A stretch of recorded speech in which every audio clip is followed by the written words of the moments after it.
Hey guys, KC here with my first State of the Nation address for 2019. Well, it's a new year, but it seems the same shit continues in South Africa. Whilst our number one CR7 seems on a mission to get rid of corruption and looting, the state capture inquiry reveals how he and the ANC either knew of and or benefited from state capture, widespread looting and corruption.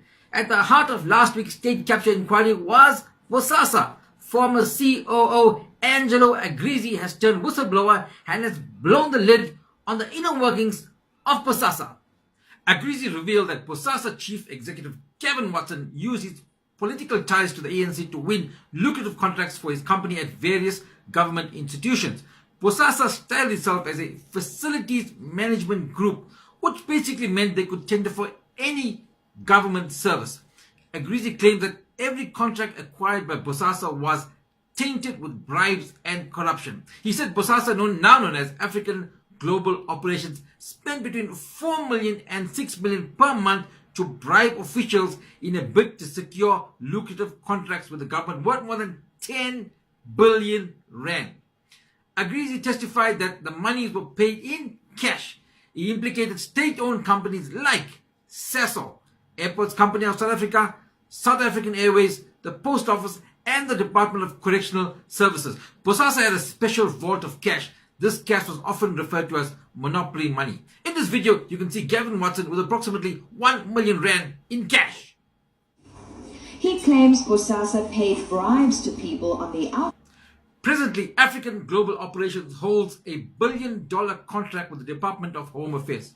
Once this initial 1 billion rand deal runs its course, Home Affairs has confirmed that a 5-year renewal deal is already in place, guaranteeing Bosasa another 500 million rand per year to continue with this contract.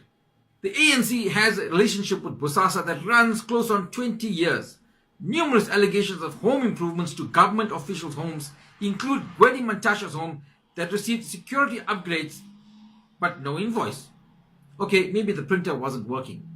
Then 1 million rand was paid to cover Hlaudi Motsoeneng's legal fees, and at that point Hlaudi was not pushing for the 90% 10% ratio. No. He wanted, fuck that, 100%, Baba, 100%. A few years back in the Northwest Province, the ANC was given money for a bogus youth center development, when indeed the money was used to fund the ANC's election campaign in that province. Then recently the 500,000 rand was donated towards Cyril Ramaphosa's presidential election campaign, a claim which he initially denied in Parliament and then backtracked when he wrote to the Speaker of the National Assembly saying he had inadvertently provided incorrect information in his initial response. Listen properly. Inadvertently provided incorrect information in his initial response.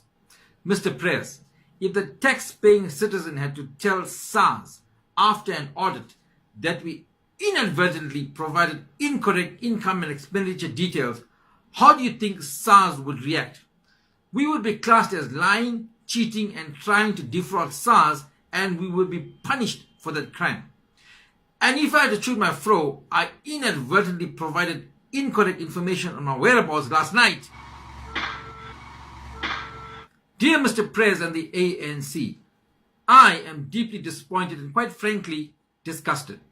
Your hands are dirty. That we already know. How dirty it is, we will find out in the days ahead. You rob the poorest of the poor. How much is enough? Worse still, you feed into the narrative that black leaders cannot rule and govern a country. Many thought South Africa was the exception to the rule. How wrong they were. My name is Karou Charou.